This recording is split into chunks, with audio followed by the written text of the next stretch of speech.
Olá, galera das primeiras séries. Hoje, então, a gente vai trabalhar, né, sobre a perspectiva da filosofia dos sofistas. Ou seja, nós vamos estar conhecendo um pouco mais sobre esses filósofos, né, que eram um pouco diferentes dos filósofos anteriores que nós conhecemos, que eram, né, os pré-socráticos. Essa aula é do dia 2, né, de abril, da qual nós vamos estar falando um pouquinho mais sobre esses filósofos. Os filósofos sofistas, eles foram caracterizados principalmente por não ter uma ideia em comum como as ideias dos pré-socráticos. Como assim?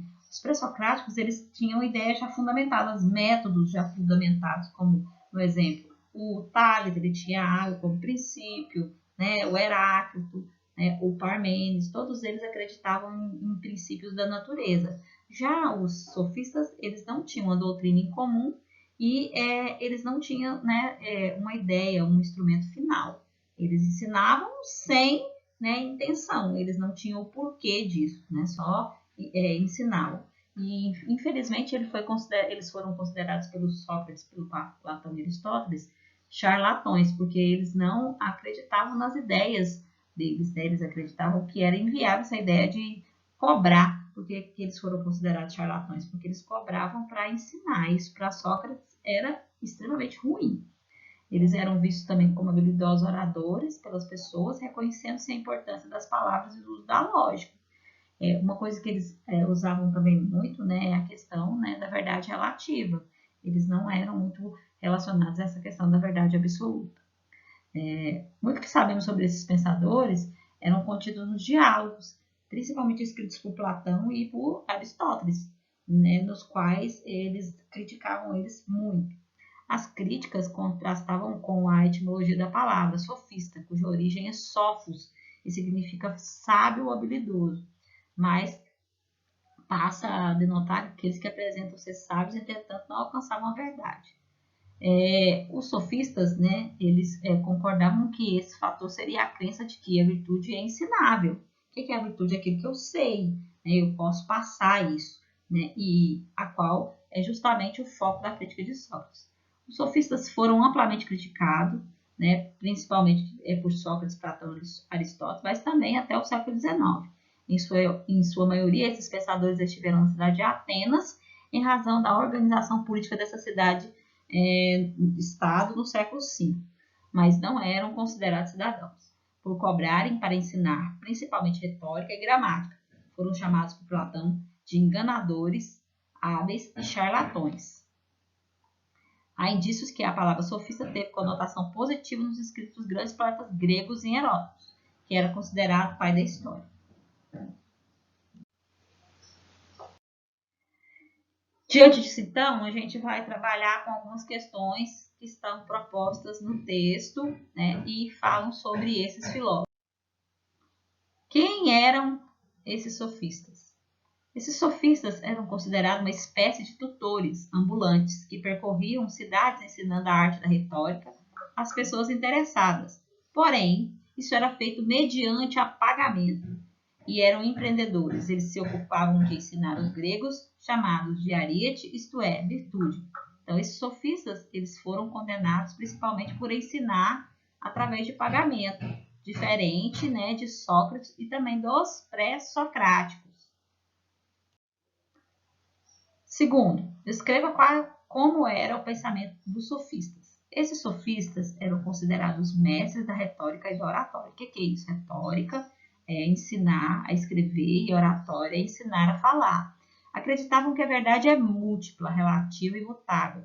Protágoras, né, foi um dos mais importantes sofistas, né, que apareceu na idade antiga, da qual ele dizia, né, que a verdade ela era múltipla, relativa e mutável. O que é isso, né?